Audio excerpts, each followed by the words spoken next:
Eu já vou me antecipando também aqui, vou começando a abrir o slide dela. Olá, boa tarde, doutora Olá, Ana. tudo bom? Tá me Tudo ouvindo bem? sim?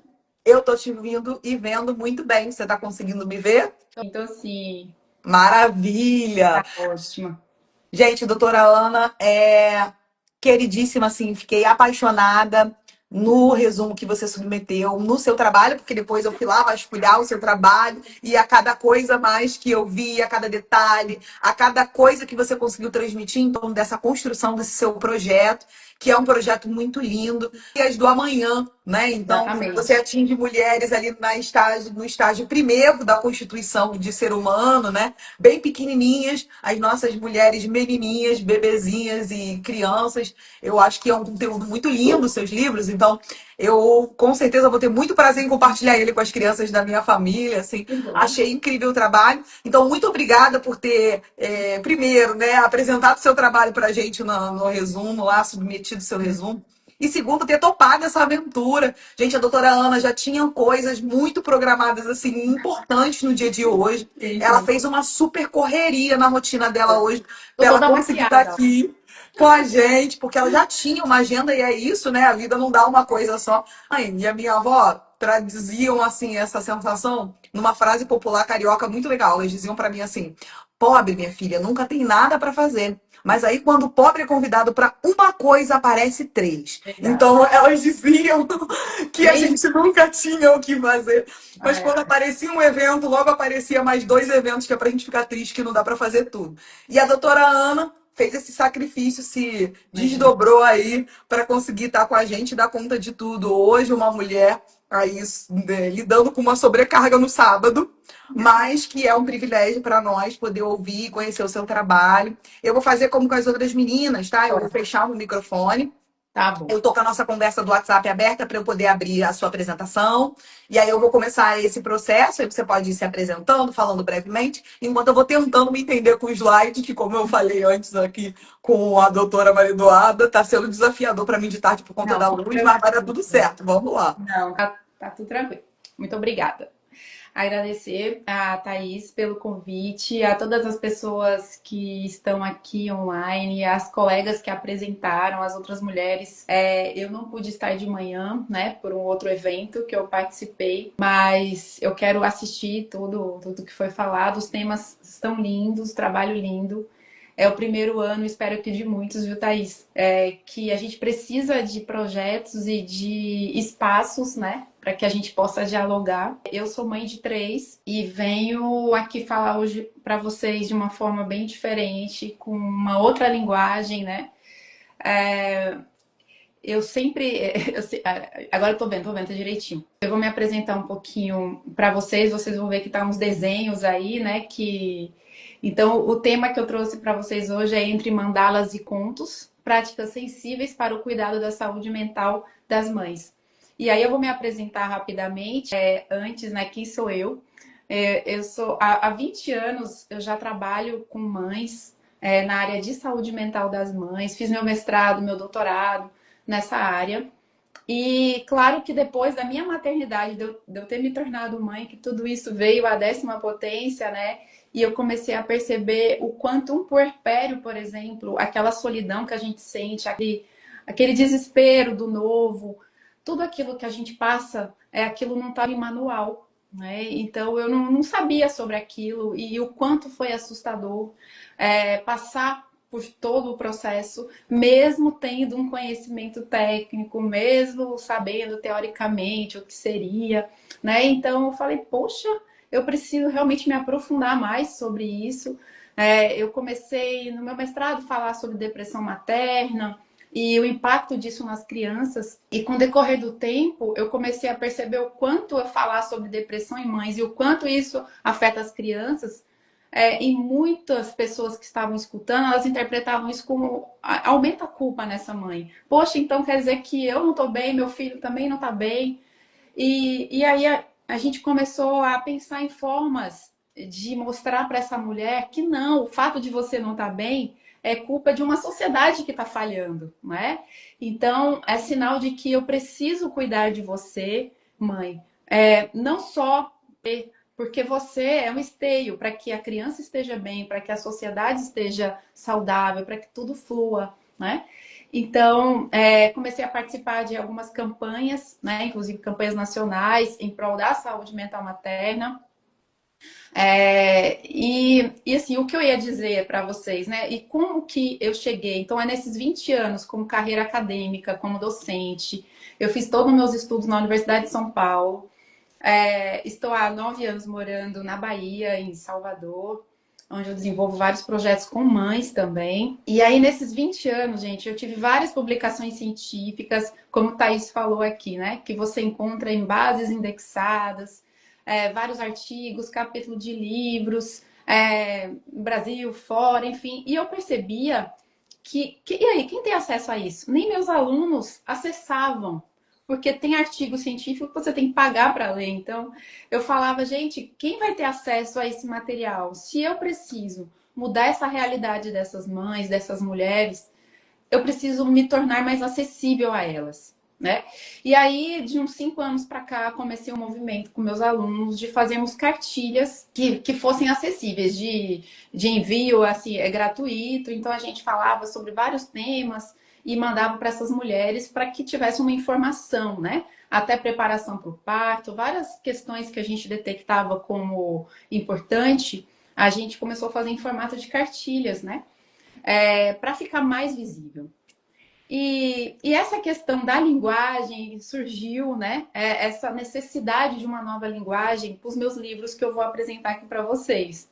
Mas antes eu queria conversar o porquê de falar de mães, gente. A gente está aqui falando, né, de mulheres, a questão de gênero, a gente está falando da saúde mental das mulheres. Mas se a gente parar para pensar, ser mulher já é difícil, né? Quando a gente fala de saúde mental, mais difícil ainda. E quando a gente fala, gente, de saúde mental de mãe, a mãe, é permitido a mãe não estar feliz ou não estar bem? O que a gente julga quando a gente vê uma mãe cansada ou reclamando, ou uma mãe adoecida? Que ela não deveria estar assim, afinal ela está gestando uma vida, gerando uma vida, ou ela, poxa, mas e seus filhos, né? E quem olha para a mãe? Né? A gente olha para as crianças, a gente olha, mas quem cuida dessa mãe que cuida de todo mundo, né? Então a gente tem a questão da sobrecarga, a gente tem a questão da invisibilidade do sofrimento materno, a gente tem a romantização do amor materno. Isso tem adoecido muito as mulheres, né? E eu trago aqui que justamente sobre isso, o quanto a culpa materna é algo que está no meu consultório diariamente, que está nas rodas de mães diariamente. Eu sempre sinto culpada porque eu não sou uma mãe suficientemente boa como a sociedade espera que eu seja e como eu deveria ser, né? Então, sempre há essa culpa em relação a essa mãe. Pode voltar, Thaís, o slide. Então, assim, essa questão da mãe que é muito importante, e eu trago para vocês aqui nos slides, por que começou a chamar atenção e a gente começou a correr atrás de políticas públicas, correr atrás de um atendimento mais eficaz para essas mulheres, simplesmente porque a gente começou a perder as mulheres por suicídio. E aí chamou muita atenção de toda a comunidade científica. Como a gente vê, tem publicação de artigos trazendo, pessoal, suicídio como uma das principais causas morte da mulher com um bebê de até 1 ano de idade. A pessoa, olha aí, antes a gente via hemorragia, a gente via outras complicações, agora a gente está tendo morte por suicídio. E nós sabemos que isso é subnotificado, não é? Então, é muito maior do que a gente imagina. A gente acredita que no Brasil seja o principal motivo de morte materna é por suicídio.